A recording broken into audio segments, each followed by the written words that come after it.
What's going on, guys? Killer6 back with a legendary item guide on the Monarch. In this video, I'll cover how to get it, break down how the weapon works, and cover some of the other things that you should be on the lookout for with this weapon. So let's get right into it. To get this legendary assault rifle, you will need the free Mayhem 2.0 update for Borderlands 3 that released on April 23rd, 2020. The Monarch drops from Killavolt on the Prometha map Lectra City, but only if you're playing on Mayhem 6 or above. Also, if you've never unlocked Lectra City, you can do so by accepting the Kill Killavolt mission from Moxie in Sanctuary 3. Now, I lucked out and I actually got this one on my third run, but like all bosses in Borderlands 3, this could take you a while, so make sure you set your game to Mayhem 6 or higher before the fight. It took me 12 more runs before I got a second one. The stats on this one are 2,475 times 8 damage. That is 19,800 damage per shot if you land every projectile, and nearly 400,000 damage if you hit all 20 shots from the mag.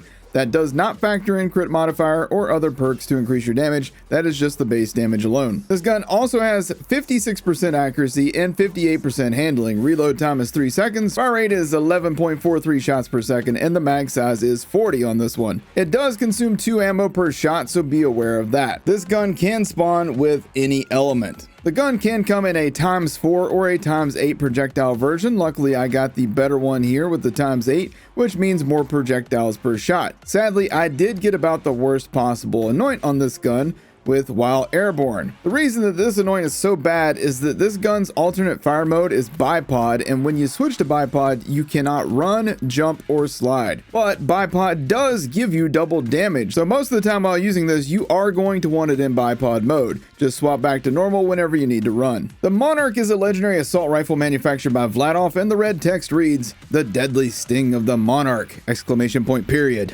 I don't know why they included an exclamation point in a period, but it's kind of funny.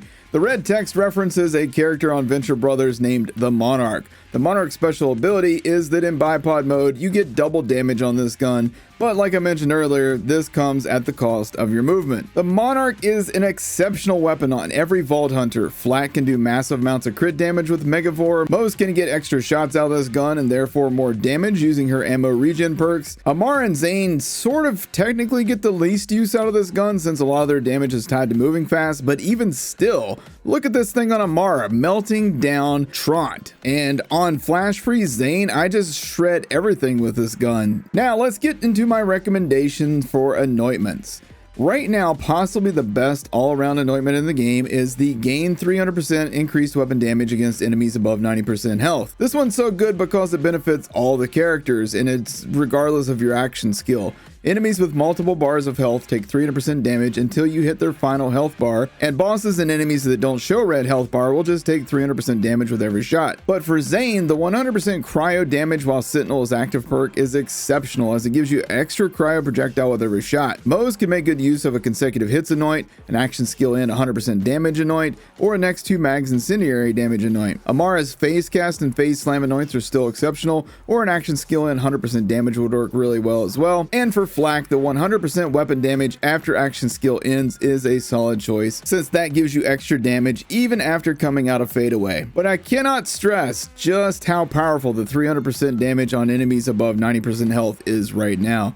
It might get changed in the future, so enjoy it while you can. The Monarch is one of my new favorite guns. Seeing enemy health bars just disappear, especially on Mayhem 10, is super satisfying. This gun is great on Moze, Amara, Flak, Zane. You can't go wrong with this gun. If you've been using a Dictator for any purpose, you can just stash that in your vault for now because this gun will replace it. I hope this guide to the Monarch was helpful to you. If it was, then please take a second to hit that like button, hit subscribe, and tap the bell icon if you'd like to be notified when I post a new video. You can click on one of the cards at the end of this video to see more legendary item guides as well. Thank you guys for watching. Take care.